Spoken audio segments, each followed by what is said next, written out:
Movie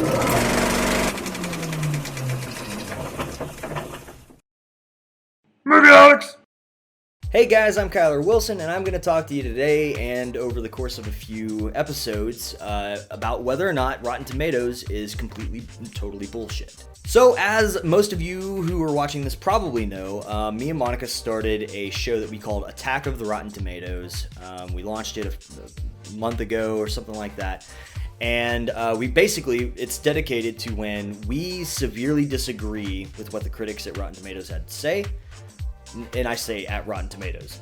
It's not critics at Rotten Tomatoes. I mean, I think everybody kind of gets where we're coming from, but we're attacking that score, that tomato meter score, okay? And just so everybody is on the same page, before we start, that tomato meter score it's gathered. It's a gathered source of information. So, in other words, they take, let's say, 100 critics critique a film. And 80 of them find it positive, 20 find it negative, all right? That movie's going to get an 80%. Same thing goes for any number. There are some movies that have 300 reviews, 320 reviews, 350 reviews, 500 reviews. There are some that only have like 60. That number that they show, that percentage, is always the amount of critics that are considered giving it a favorable review versus unfavorable review, okay? There's no set number. They don't consistently go after the same reviewers. They don't consistently go after a set number of reviews. So they're not always going after 100. It's not like they're shooting for anything. And they're going out and they're finding most of these reviews themselves, which was actually something I did not know prior to me having this email discussion, which is what the series of videos is all about. And just to give you guys a heads up, this is like completely not scripted at all. I don't even have notes. The only thing I have are the lists of emails. All right, that's the only thing that is governing the flow of this conversation. So I apologize if I come off a little ADD sometimes. I get to rambling, and just bear with me. I'm hoping that I can do this all within like 5 episodes. Is my goal. I didn't want to do one long one because I thought that maybe it would get a little boring, to be honest. But I do think that some of you really care about how reviewers and Rotten Tomatoes specifically works. So I wanted to share with you the information that I found, because I take this stuff seriously. So anyways, as I said, most of you know that me and Monica started the Attack of the Rotten Tomatoes. While scripting out our review of Furious 7, I noticed something. I noticed that some reviews, let's say there could be, for Furious 7, there could be 5 different reviewers, all with different, like, rating systems, all right? So, like, one reviewer could have 5 out of 10. Another person could be 3.5 out of 4. The other person could be like 4 out of 5. The other person could be like B+. The other person could not give anything. There could be no score whatsoever. It could just be the tomato, fresh, or the splat sign. And that seemed very weird to me. I was like, maybe something's glitching out or something, right? So I legitimately opened up another browser to see if it loaded the same, and it did. So I was like, okay, it doesn't seem to be that. So I clicked on another movie and I saw the same thing. I clicked on a reviewer inside of the Furious 7 review. I clicked on a reviewer, and I can't remember his name off the top of my head, but it's in that Furious 7 Attack of the Rotten Tomatoes. We noticed something really, really what I consider funny and interesting. This reviewer had given Furious 7, I think, a 3.5 out of 4. I had started to scroll up and I noticed that he gave Mad Max the same score, 3.5 out of 4. And then right below that, there was Avengers: Age of Ultron.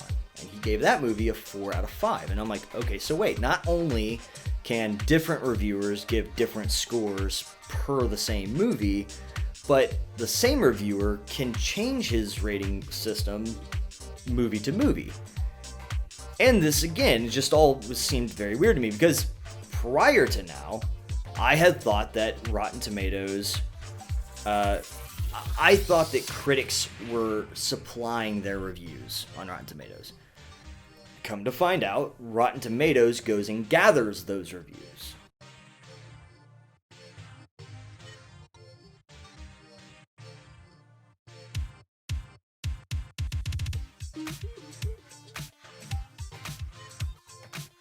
They go and they find the reviews that they put on their website. Okay.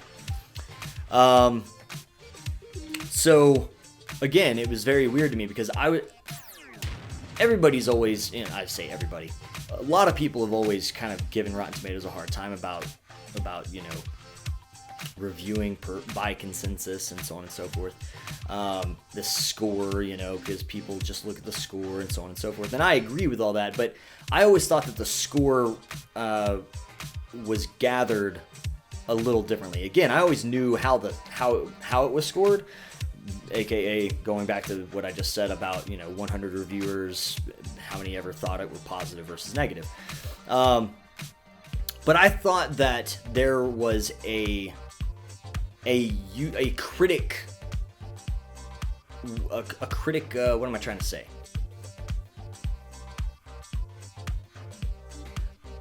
I always thought that the critics were actually involving themselves on the website, though. I didn't know that Rotten Tomatoes was virtually interpreting the critics' words and then giving it a score. Okay. So well, I'll get into the emails rather than going into that point. So I sent Rotten Tomatoes an email, and I wasn't expecting any response, to be perfectly honest with you, but I did. I got a response, and I'll read that response here in a second. If you want to have a dialogue like this, then you also can email Rotten Tomatoes. You just go straight to their website, go down, and ask for help, and it has a generic form submission, and you can have this dialogue as well. But this is the dialogue that I had. Okay, so I sent them a message. I said, "Hi, I had a couple questions regarding how your critic submissions work. I run a YouTube channel." You guys already know this, so I'm going to skip that. "I noticed something peculiar that I was hoping you could help with. When I click on an individual critic's profile and I see the list of movies they've reviewed, and I go back to what I was saying about how they could rate things differently. My question is," and again, I know the answer now, "who governs when those rating methods change and why? How does Rotten Tomatoes give a score if they're getting inconsistent scoring data from the critics?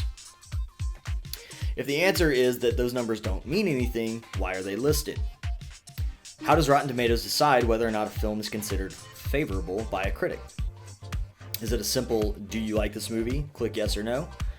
I'm sorry for the bombardment of questions, but I cannot find the info requested on the website, and I have an audience of people that I deliver this info to. I would like to know I'm giving accurate and useful information when reviewing movies."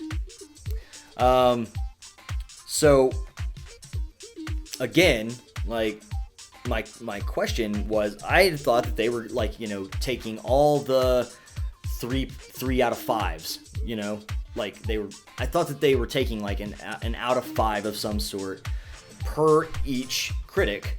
Let's say 1 out of 5, 2 out of 5, 3 out of 5, 4 out of 5, 5 out of 5, and they were compiling it together to say X reviewers liked the film, so it gets 83%, let's say, right? But they're not at all. Those mean nothing, and it's backed by this conversation.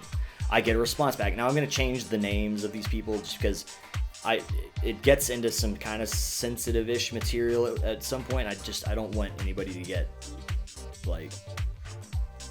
screwed. I'm not trying to get anybody fired here. It says, "Hi Kyler, most critics from the Online Film Critics Society enter their own quotes and ratings. Unfortunately, star systems are not consistent between critics. For some critics, 2.5 stars or lower out of 4 is always negative. For others, 2.5 stars can either be positive or negative. For critics, what they're saying is one critic can give a movie 2.5 out of 4 stars. That's a negative rating. Another critic can give 2.5 out of 4 stars. That's a positive rating. For critics who don't enter their own quotes and ratings, it's basically up to the judgment of the editors. They take into account word choice, rating, if any, tone, and who the critic is in their determination of whether a review is positive or not. If an editor is not certain about a review, it is sent to another editor for a second opinion. Wishy-washy reviews, or reviews where it's difficult to determine if the critic recommends the film, are usually given a rotten rating. We figure if the critic is not confident enough to give the movie even an implied recommendation, we shouldn't either. Regards, John." So, clearly, you can see issues with this. I mean, I don't think you have to be a genius to understand that in terms of like what the public is seeing, they see 2.5 stars out of 4 and 2.5 stars out of 4, but one gets a tomato and one gets a splat. And that's confusing. I mean, it was confusing even for me, and I like to think that I understand how this works pretty well. So that is a problem, right? Not only that, but basically what they said is if a review isn't undeniably positive, it's automatically considered negative. Why would you even include that in the selection process? Again, I thought that the critics were doing these reviews and submitting them to Rotten Tomatoes themselves, but they're, again, not. Rotten Tomatoes is going and finding them. Why would you go select a review that was wishy-washy? Why would you take reviews that were not undeniably good or undeniably bad and include them? Why would you take wishy-washy reviews? Period. I'm not crazy. So I'm gonna wrap that video up. We're gonna call that part 1. So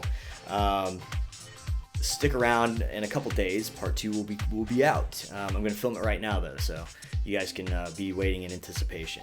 Let me know what you thought about this video in the comment section below, guys, and I will catch you guys later. Peace.